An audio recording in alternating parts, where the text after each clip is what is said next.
Today, I'm going to teach you 3 behavior characteristics. How do you spot a good employee? Very important.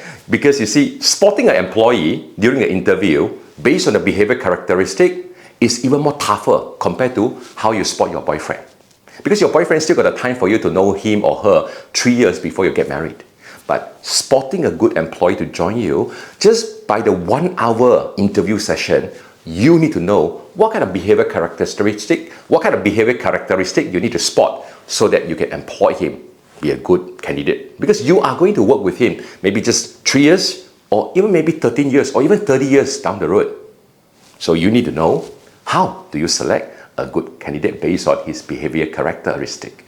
Now, of course, number 1, you should be looking at whether he's such a person who is accountable, who is loyal, who has the ability to perform the job based on his given responsibility. Oh, this is very important. But how do you know whether he has such an accountable person who is responsible? Now, it is very hard for you to gauge a yardstick. How do you measure it? How? So it is very hard. So I'm going to tell you, you ask this question to him. You ask, share with me the thing that you do consistently for the last 1 year. Oh, maybe the candidate say, oh, I've been consistently eating. Cannot lah, eating cannot. You have to tell consistently doing the things that related to your career. So what you can say here is that, tell me that a thing that you have been doing consistently for a year related to your job function. Now, he could be telling you he has been having a practice of sharing a town hall meeting on a weekly basis, or he has been going for an English class for the last 1 year just to improve his English level. All these are related to job. But the consistency is what we are trying to understand. Because consistency requires a lot of efforts and commitment. It's also attitude towards the work. So imagine when you are kids. Last time, your parents asked you to write a diary. Actually, the content you write in the diary is not important. The attitude, the discipline of you write the diary consistently every single day makes you a person who is accountable for your own task. What you write is not important, it's about the process of writing it.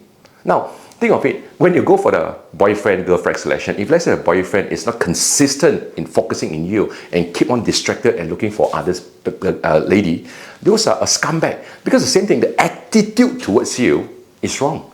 They are not having the focus, the attitude. It's the energy level, it's the focus, it's the attitude.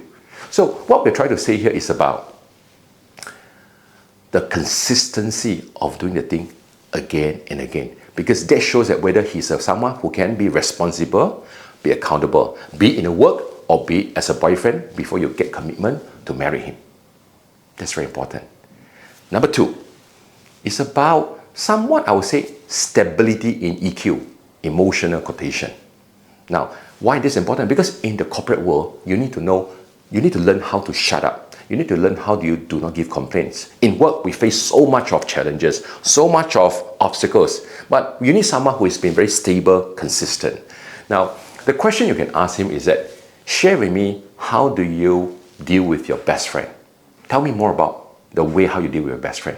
Or you can ask this question, share with me, how do you handle conflicts? How do you overcome the conflicts and what has been achieved out of that conversation, out of that conflict? What have you learned from it?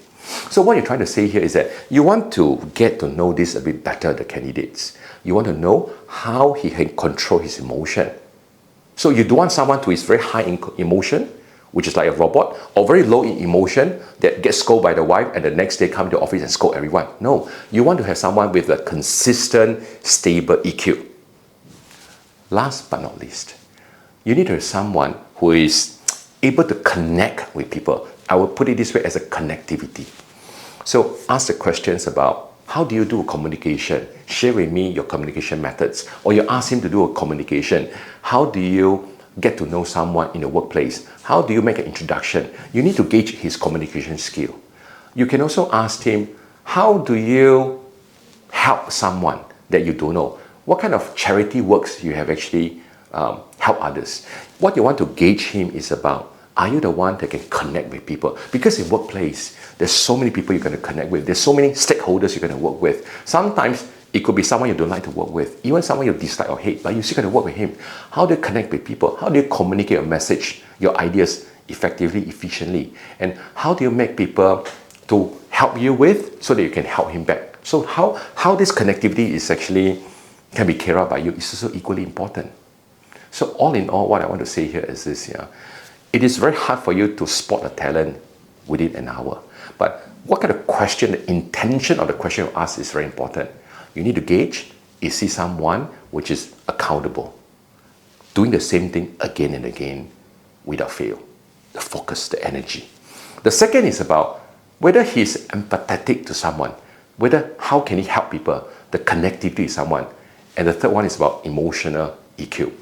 You are not looking for the kids at work, someone who is crying, someone who is easily throw out the frustration. No, you're looking at someone stable.